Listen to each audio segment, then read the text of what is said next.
YouTube channel crypto focus. यहाँ पर बात करेंगे हम क्रिप्टो टैक्स के बारे में, जहाँ पर कि अप्रैल 1 से 30% टैक्स है वो अप्लाई हो जाएगा। आप जो भी कोई एक्सचेंज, इंडियन एक्सचेंज वगैरह यूज़ करते हैं, सो अप्रैल 1 के बाद जो भी आप लोग विड्रॉ करेंगे जितना भी फंड, उसका 30% आपको जो गवर्नमेंट को टैक्स पे करना होगा। किस तरीके से आप लोगों को इस टैक्स से बचना है, यहाँ पर कोई भी आपको ट्रैक नहीं कर पाएगा। उसको टैक्स लगने के बाद ही आप लोग बिना टैक्स पे किए आप लोग आराम से ट्रेडिंग कर पाएंगे। सिंपल सा मेथड है उसको यूज़ करना। मैं यहाँ पर टैक्स चोरी यहाँ पर आप लोगों को नहीं सिखा रहा हूँ, लेकिन जो 30% टैक्स यहाँ पर इंडियन गवर्नमेंट ने लगाया है क्रिप्टो इनकम पर, वो 30% टैक्स कभी नहीं खिलाएगा। वो इनडायरेक्टली बैन है क्रिप्टो में। साथ में यहाँ पर कंपैरिजन भी रहेगा कौन कौन सी कंट्रीज़ में कितना परसेंट उनका क्रिप्टो गेन पे टैक्स वगैरह। यहाँ पर ऐसी बहुत सी चीज़ें यहाँ पर गवर्नमेंट ने अभी तक क्लियर नहीं की। May 1 से यहाँ पर जो 1% TDS है वो भी यहाँ पर अप्लाई हो जाएगा। किस तरीके से होगा वो खुद गवर्नमेंट को नहीं पता, क्योंकि यहाँ पर किस तरीके से होगा, एवरी बाई एंड सेल पे TDS लगाएगा। जो लीवरेज ट्रेड होगा उसमें किस तरीके से ये लोग ये TDS है वर्क करेगा, ये सारी चीज़ें खुद को नहीं पता गवर्नमेंट को। यहाँ पर हम लोगों को क्या ही ये क्लियर करेंगे, ठीक है। ये जो 30% टैक्स है वो कभी भी हम लोग पे करने के लायक है वो नहीं है। सबसे बड़ा इसका डिसएडवांटेज है यहाँ पर 30%, जो कि किसी भी अदर कंट्रीज़ में नहीं है। वहाँ पर जो रिच कंट्रीज है वहाँ पर भी एकदम डायरेक्टली 30% टैक्स नहीं है। वहाँ पर गेन के ऊपर है कि यहाँ पर मैं एक दूसरी कंट्री का फॉर एग्जांपल यहाँ पर आप लोगों को दिखा देता हूँ। हम यहाँ पर एग्जांपल ले लेते हैं ऑस्ट्रेलिया का, ठीक है। यहाँ पर आपको $18,200 तक का यहाँ पर ईयर इनकम में 0% टैक्स है। अगर हम इंडियन रुपीज़ में कन्वर्ट करेंगे तो यहाँ पर लगभग रहेगा 15 लाख के अराउंड, 14-15 लाख अगर वो अर्निंग करता है एवरी ईयर, सो उसको यहाँ पर कोई भी टैक्स है वो पे नहीं करना पड़ेगा। 19% टैक्स रहेगा यहाँ $18,000 से अबव उसका अर्निंग होता है ईयरली, सो उसको यहाँ पर 19% है वो टैक्स वो उसको पे करना होगा। यहाँ पर भी कोई भी TDS है वो यही है इस टैक्स के अलावा, ठीक है। अगर वो बंदा $45,000 अराउंड यहाँ पर 38 लाख के अराउंड वो अर्निंग करता है ईयरली, सो उसको 32% प्लस यहाँ पर $5,000 का उसको टैक्स के पे करना होगा, जो कि इतनी बड़ी इनकम पे यहाँ पर जायज़ हम लोग कह सकते हैं इसको। लेकिन इंडिया में यहाँ पर कुछ भी नहीं, ना यहाँ पर लॉ सेट ऑफ किए हैं, ना ही यहाँ पर अलग अलग कैटेगरी में बांटा गया है कि आप लोग लगभग ईयरली अगर क्रिप्टो से 10 लाख का यहाँ पर गेन प्रॉफिट होता है, सो वहाँ पर हम लोग 10% उसको टैक्स लगाएंगे। या फिर आप लोग ईयरली 50 लाख से ज़्यादा की अर्निंग करते हैं क्रिप्टो में, तो वहाँ पर हम लोग 30% या 20% टैक्स लगाएंगे।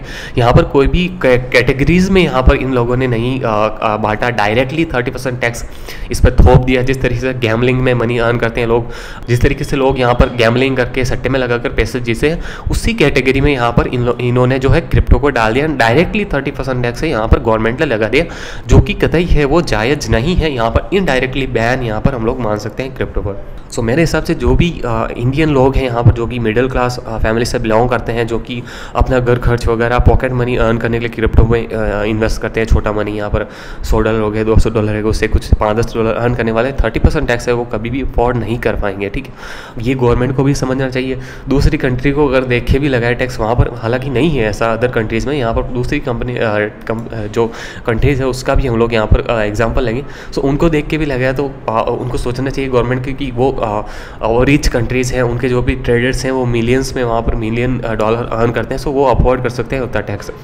लेकिन यहाँ पर इंडिया में हम लोग 5 to 10% भी यहाँ पर अफोर्ड नहीं कर सकते टैक्स अपने गेन पे, सो 30% टैक्स तो यहाँ पर क्या ही पे कर पाएंगे, ठीक है। सो गवर्नमेंट इनडायरेक्टली बैन कर रही है क्रिप्टो को, डायरेक्टली वो लोग बैन नहीं कर रही, उसका वोट बैंक है वो कम हो जाएगा।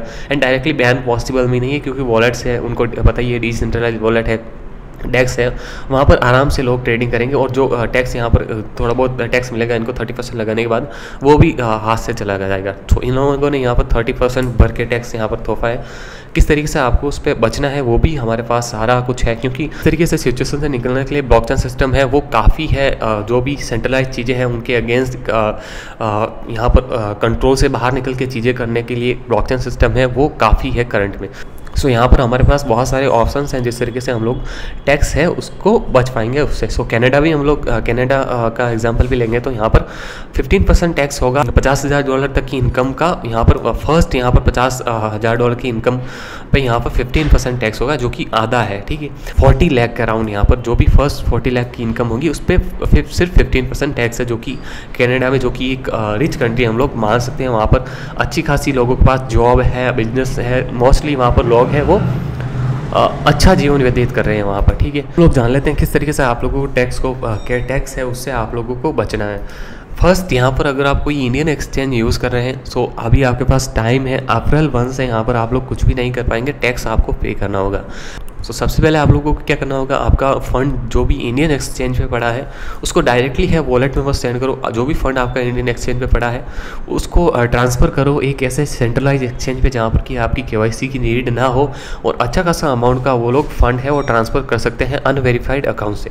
सो मैंने यहाँ पर सेंडेक्स है वो यूज़ भी कर रहा था पहले, और यहाँ पर कोई भी विदाउट KYC वेरीफाइड के यहाँ पर इवन आपका मोबाइल नंबर है वो भी नहीं मांगेगा, और यहाँ पर 2 बिटकॉइन तक का विड्रॉल डेली आप लोग यहाँ पर ले पाएंगे। सो मेरे हिसाब से मेरे को यहाँ पर ये बेटर लगा। अगर आप लोगों को जानकारी में इससे भी बेटर एक्सचेंज है जहाँ पर कि अनवेरीफाइड अकाउंट में इससे ज़्यादा अमाउंट का भी आप लोग डेली ट्रांसफ़र कर सकते हो, तो उसको आप लोग ज़रूर से यूज़ कर सकते हो। सो इसको बीच में एक सेंट्रलाइज एक्सचेंज को यूज़ करना है इस चेन को ब्रेक करने के लिए, ताकि गवर्नमेंट है कोई भी आप लोगों को ट्रैक ना कर पाएंगे। यहाँ पर ट्रैक करने के लिए ट्रैक करना आपको पॉसिबल होगा, लेकिन यहाँ पर उसके लिए इनकी हेल्प लेनी होगी। असेंडेक्स एक्सचेंज है जो कि एक ग्लोबल एक्सचेंज है, मुझे नहीं लगता वो गवर्नमेंट के साथ सारा कुछ डाटा है वो बस लोग ये है वो शेयर करेगा, ठीक है। सो आप लोगों को एक मिडल एक्सचेंज लेना है जिससे कि एक चेन है वो आप लोगों को ब्रेक करने के लिए, ताकि कोई भी है ना ये एक्सचेंज आप लोगों को ट्रैक कर पाए, ना इंडियन गवर्नमेंट है वो आप लोगों को फंड को ट्रैक कर पाए। सो सबसे पहले आपका जो भी फंड पड़ा है इंडियन एक्सचेंज पे, वजीरेक्स में है, जेपे में है या CoinDCX में, उसको आप लोगों को असेंडेक्स में लाना है। अगर आप इससे भी बेहतर कोई एक्सचेंज जानते हैं जहाँ पर कि अनवेरीफाइड अकाउंट से भी आप लोग फंड ट्रांसफ़र कर सकते हैं, उसमें यूज़ कर सकते हैं। सो असेंडेक्स में आप लोगों को सिर्फ एक मेल मांगेगा, मेल के अलावा आप लोगों को वहाँ पर कुछ भी नहीं देना है, मोबाइल नंबर भी आप लोगों को वहाँ पर नहीं देना है। सिर्फ यहाँ पर आपको चेन ब्रेक करने के लिए यहाँ पर इस एक्सचेंज को यूज़ करना है। जो भी फंड है उसको असेंडेक्स एक्सचेंज है वहाँ पर लेके आओ, और यहाँ पर अपने फंड है उसको डिवाइड करो। जो भी आपका लॉन्ग टर्म का फंड है उसको वॉलेट्स हैं उसमें डाल दो। यहाँ पर सेफ वॉलेट हो गया, ट्रस्ट वॉलेट हो गया या मेटामास्क हो गया, कोई भी वॉलेट है वो सारा सेफ वॉलेट है या डिसेंट्रलाइज वॉलेट है। यहाँ पर कोई भी आप लोगों को ट्रैक नहीं कर पाए, यहाँ पर गवर्नमेंट है वो कभी आप लोगों को ट्रैक नहीं कर पाएगी कि किसका फंड यहाँ पर किसके वॉलेट में किसका ये फंड है वो पड़ा है, ठीक है। एनोनिमसली सारी चीज़ें आप लोग कर पाएंगे यहाँ पर।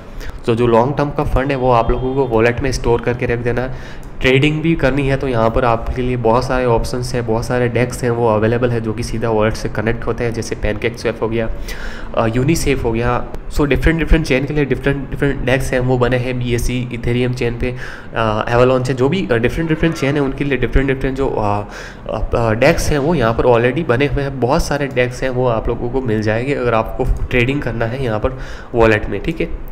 सो जो भी लॉन्ग टर्म का फंड है वो तो आप लोग यहाँ पर स्टॉक का 70% फंड है वो आप लोगों का वॉलेट में होना चाहिए। 30% फंड है उसको आप लोग क्या कर, इंटरनेशनल एक्सचेंज है उसमें आप लोगों को डाल देना है, डिवाइड कर देना है। एक एक्सचेंज को चूज़ नहीं करना है। यहाँ पर बाइनेंस हो गया, क्रैकन हो गया, बाइबिट हो गया, FTX हो गया, KuCoin हो गया, उन सारे एक्सचेंज में आप लोगों को डिवाइड कर लेना है। किसी एक एक्सचेंज पे अपना फंड है वो स्टोर नहीं करना है, सॉरी एक एक्सचेंज पे वो नहीं डालना है। स्टोर करने के लिए आपके पास वॉलेट्स हैं वो ऑलरेडी है अवेलेबल, सो उसमें आप लोगों को फंड को अपना स्टोर करना है।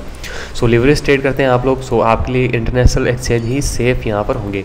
वो भी 100% सेफ़ नहीं है, लेकिन जब तक गवर्नमेंट की न्यू गाइडलाइन नहीं आ जाती तब तक की गवर्नमेंट सबसे पहले गवर्नमेंट क्या करेगी, जो भी इंडियन एक्सचेंज है उसी पर अप्लाई करेगी 30% टैक्स, एंड बाद में यहाँ पर जो भी दूसरे इंटरनेशनल एक्सचेंज है उनको अप्रोच करेगी यहाँ पर उसका इंडियन वर्जन लेके आओ। यहाँ पर जिस तरीके से बाइनेंस US है उस तरीके से गवर्नमेंट भी जो भी बाइनेंस है और जो भी अदर पॉपुलर एक्सचेंज उसको यहाँ पर अप्रोच करेगी कि आप लोग जो है इनका एक इंडियन वर्जन लेकर आए जहाँ पर कि जो 1% टैक्स है वो गवर्नमेंट कलेक्ट करती रहे, उनका जो भी ट्रेडर्स है उनके अकाउंट से TDS है वो कट होता जाए, गवर्नमेंट उसको कलेक्ट करती जाए। सो ये न्यू गाइडलाइन है वो जारी करेगी गवर्नमेंट। सो अभी तक सारी चीज़ें वो क्लियर नहीं हुई है, TDS पर भी सारी चीज़ें वो क्लियर नहीं हुई है, इसीलिए गवर्नमेंट ने 1 मंथ जो है आगे इसको लिया। May 1 से 1% TDS है वो अप्लाई होगा। किस तरीके से अप्लाई होगा वो उन लोगों को खुद को नहीं पता। फ्यूचर ट्रेड जो भी लिवरेज ट्रेड करते हैं उसमें किस तरीके से अप्लाई होगा वो गवर्नमेंट को भी यहाँ पर नहीं पता, ठीक है। वो नशे करके यहाँ पर ऐसा टैक्स है वो बनाया है। सो अभी के लिए आप लोग इंडियन एक्सचेंज उसको लीव करो। अपना जो भी सबसे पहले गवर्नमेंट का स्टेप यही होगा, इंडियन एक्सचेंज है उस पर 30% टैक्स अप्लाई करना।